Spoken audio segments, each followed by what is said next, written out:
Hola a todos, ¿qué tal? Mi nombre es Loana Borrasca, soy abogada y docente del curso de acompañante terapéutico. Conmigo van a ver la materia de Derecho, ¿sí? Relacionado a las personas con discapacidad. Y ustedes se preguntarán por qué tenemos Derecho en el curso de acompañante terapéutico. Yo también me preguntaría lo mismo si estaría cursando. Bien, espero poder responder a esa inquietud. Si bien ustedes como acompañantes van a estudiar todo lo que es el campo de la psicología y de la salud, es importante que sepan cuáles son los derechos de esas personas y de sus familias, ¿sí? Y cómo pueden ejercerlos y realizar reclamos específicos, correctos, ¿sí? Lo más correctos posible, sí que podamos, con la normativa exacta, ¿sí? Concisos, claros, con los artículos precisos para realizar determinados reclamos y así ustedes colaborar con que esa persona y su familia puedan ejercer cualquier tipo de derecho que le haya sido vulnerado. Si bien todos sabemos que desde el momento de la concepción, como dice nuestro Código Civil argentino, somos considerados personas, desde ese momento tenemos derechos, ¿sí? Entonces, al poder ejercerlos por nuestros propios medios, nosotros podemos hacer cualquier tipo de reclamo o asistir con un abogado, ¿sí? Pero en caso de las personas con discapacidad, antes de llegar a un abogado, que quizás para ellos es costoso, o a ir a un juzgado, perdón, o a una defensoría, que eso quizás le resulte tedioso, largo, ¿sí? Y pesado, ustedes como acompañantes terapéuticos pueden colaborar con esa persona al realizar cualquier tipo de reclamo y quizás poder sondearle o facilitarle, ¿sí? Eh, un poco esa inquietud o ese problema o esa vulneración de derecho que tiene esa persona o esa falta de medicamentos, de prestación, con un simple reclamo. Bien, es por ello que ustedes van a tener esta materia y lo importante es que puedan leer la normativa, comprenderla, ¿sí? Desmenuzarla y sobre todo saber en qué momento aplicarla. Cualquier inquietud, cualquier duda, vamos a comunicarnos, ¿sí? Yo les voy a enviar los textos que voy a ir hablando, también un cuadernillo con toda la normativa relacionada a la discapacidad para que tengan el material y puedan ir leyendo mientras van viendo las clases y asistiendo a la clase final. Bien, cuando hablamos de derechos de las personas con discapacidad, si bien algunos autores los van a denominar como un derecho quizás independiente o autónomo, otros lo llevan a que forma parte del derecho público, ¿sí? Porque, por ejemplo, forma parte de los tratados internacionales, como es la Convención Internacional de los Derechos de las Personas con Discapacidad. Otros autores dicen que pertenece a la rama del derecho civil, porque se suelen hacer reclamos de capacidad jurídica, eh, de matrimonios, ¿sí? Con respecto a las personas con discapacidad. Otros lo relacionan al derecho privado, otros al derecho público, otros al derecho de la salud y de la vida, también diciendo que es una rama de este derecho, porque en general se suele aplicar este tipo de reclamos que les comentaba, ¿sí? La mayoría de los reclamos que hacen las personas con discapacidad son referidos justamente a la salud, contra las obras sociales, por medicamentos, por prestaciones no cumplidas. Y es eso lo que hace que algunos autores lo denominen como una rama dentro del derecho a la salud. Pero quizás no tiene una denominación o una consideración autónoma independiente, ¿sí? Sino que forma parte de un campo de estudio, como lo denomina el doctor Juan Antonio Seda, un campo de estudio complejo, ¿sí? En donde intervienen varias disciplinas. Eso es lo que dice este abogado perteneciente a la Universidad de la UBA y especialista en discapacidad, y creo que es la definición más acertada en la actualidad cuando nos referimos al derecho de las personas con discapacidad. Yo luego les voy a proporcionar el texto para que ustedes puedan completar la lectura, ¿sí? Si bien lo denomina entonces como un complejo campo de estudio, ¿sí? O sea que no es una rama del derecho de la salud, una rama del derecho público, una rama del derecho privado, sino que en la actualidad comprende varios campos de estudio, ¿sí? Comprende todos esos derechos, no es un único derecho. Por eso hoy en día no lo podemos hacer independiente y diferenciarlo de los demás, sino que forma parte de todos esos derechos. Bien, cuando hablamos de persona con discapacidad, vamos a ver que este concepto fue muy progresivo, ¿sí? A través del tiempo. En un principio, la persona con discapacidad era considerada como algo malo, ¿sí? En donde esas personas se las escondía, se las mataba, ¿sí? Se las evitaba. ¿Por qué? Porque era considerado como algo negativo, ¿sí? Eso es en el principio del primer modelo llamado tradicional o paradigma, ¿sí? Como lo llaman algunos autores de la tradición, ¿sí? Porque era tradicionalmente considerado como algo negativo, como algo malo, ¿sí? Después surge el modelo rehabilitador, ¿sí? O modelo médico, también llamado modelo médico, donde ya ven a la discapacidad como una enfermedad, ¿sí? Esta discapacidad, alrededor de la década del 70, la ven como una enfermedad en el otro, ¿sí? Ven al otro, ponen la responsabilidad en ese otro, en la persona con discapacidad, que ese otro es el que tiene esa enfermedad y por eso va a necesitar determinada asistencia, determinado acompañamiento, ¿sí? Ese es el llamado modelo rehabilitador o modelo médico. ¿Por qué? Porque médico, porque pone el énfasis en la discapacidad, en la enfermedad, ¿sí? En ese otro con esa enfermedad. Finalmente, llegamos al modelo social, que es el modelo que estamos atravesando en este momento, donde la persona con discapacidad es relacionada con su entorno, ¿sí? O sea, la discapacidad es producida, ¿sí?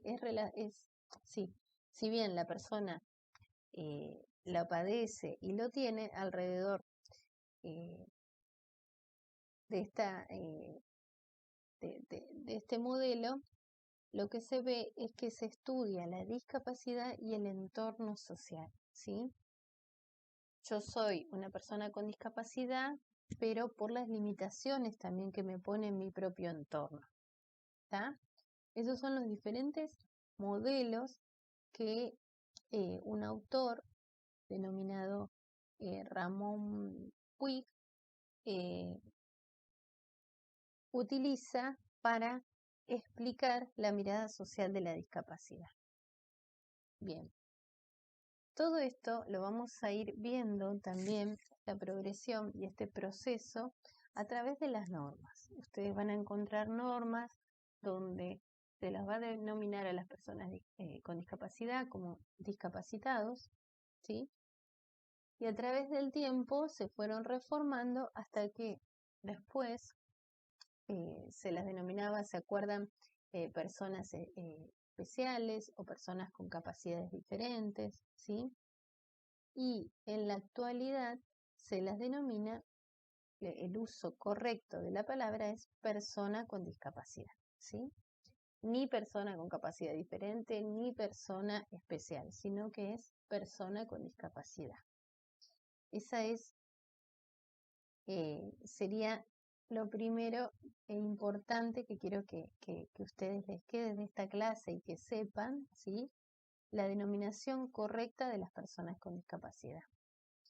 ¿Por qué? Porque si no sabemos ni siquiera denominarlas, menos vamos a poder acompañarlas y hacer ejercer sus derechos, ¿sí? Entonces es importante que ustedes comprendan este concepto y para eso se están preparando, ¿sí? Van a ser profesionales y por eso es esencial que sepamos mínimamente denominar las cosas por su nombre, ¿sí? Las cosas y en este caso las personas con discapacidad. Bien. ¿Qué pasa con respecto a, por ejemplo, ustedes van a escuchar dentro del colectivo de la discapacidad, a veces algunos subgrupos, ¿sí? De padres han querido como alejarse de este concepto, ¿sí? Si bien alejarse o correrse y armar otros subgrupos, porque no sienten que sus hijos son personas con discapacidad, como por ejemplo eh, los niños con trastorno del espectro autista, eh, los papás todavía están luchando, ¿sí? Para que ya se lo denomine no trastorno, sino condición del espectro autista, ¿sí? Y ellos como que siguen en la lucha para no ser considerados personas con discapacidad, sino que es una condición. También hace unos años se planteó, los papás de niños con síndrome de Down habían planteado lo mismo, ¿sí? Que no querían que sus hijos sean considerados personas con discapacidad. Entonces, eso también, si bien quizás le da algún tipo de beneficio,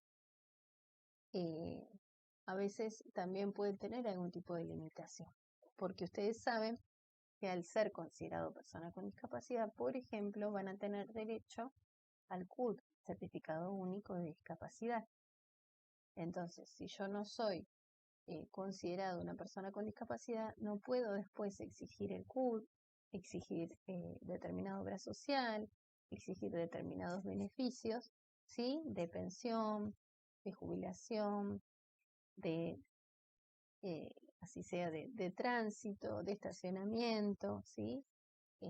Y otros tipos de beneficios con respecto a la salud y a la educación que va a tener la persona con discapacidad, porque si no tengo el CUD, ¿sí? Que es el certificado único, al no ser considerado persona con discapacidad, no lo voy a poder tramitar. Entonces, si bien, por un lado, es positivo que a una persona que tenga sufra la condición del espectro autista no sea considerado persona con discapacidad, por otro lado lo limita en cuanto a sus derechos, ¿sí? Pero bien, ¿qué es lo importante que ustedes se lleven hoy de esta clase?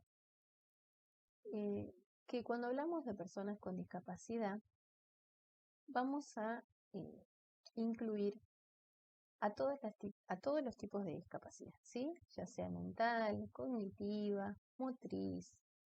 Y también recuerden, y creo que ya lo vieron, que la ley de salud mental va a incorporar a las personas que sufren adicciones, ¿sí?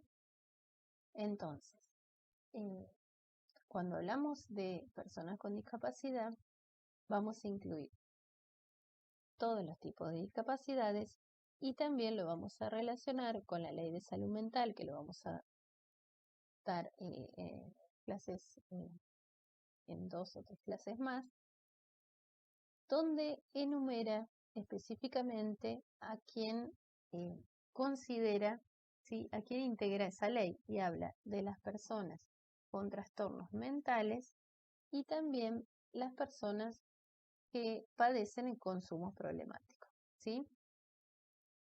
Bien. Por ahora, lo importante es que quiero que sepan es la denominación correcta, ¿sí? De persona con discapacidad. Cuando ustedes acompañen a una persona con discapacidad, ¿sí? Van a tener que primero saber, ¿sí? Cuál es la denominación correcta y después saber ejercer, saber primero qué derechos les van a corresponder para poder ejercerlos. Y también enseñarle a su entorno, ¿sí? Cuál es la denominación correcta, cuáles son sus derechos, cómo los puede ejercer. Ese es el fin de estas clases referidas a derecho, ¿sí? Bien, por el momento, en esta primera clase, es una breve introducción, ¿sí? A lo que es el derecho de las personas con discapacidad, pero siempre ustedes tengan en cuenta, ¿sí? El cuidado en la terminología, ¿sí?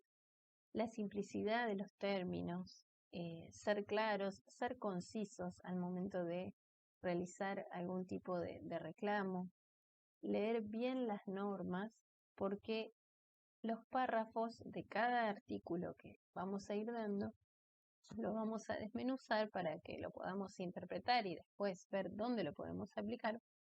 Pero lo importante es que al desmenuzarlo van a ver términos muy precisos que vamos a tener que conocer porque se suele denominar en todo lo referido a la discapacidad, ahí como es es un campo muy complejo y debemos ser muy cuidadosos, ¿sí?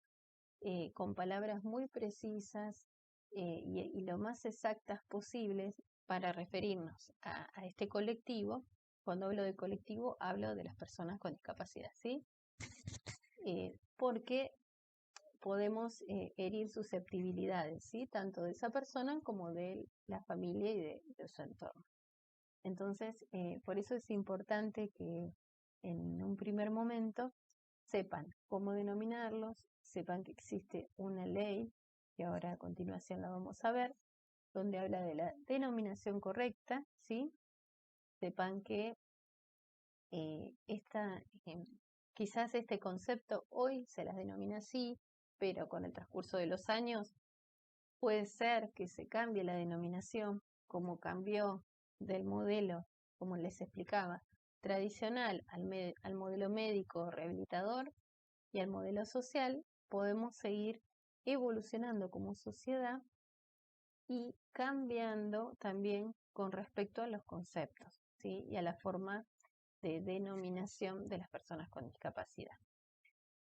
Así que lo más importante hoy es que ustedes sepan que cuando hablamos de discapacidad, no hablamos de capacidades diferentes ni de capacidades especiales, ¿sí? Ni de minusválidos, ni de mogólicos, ni de deficientes, sino de personas con discapacidad.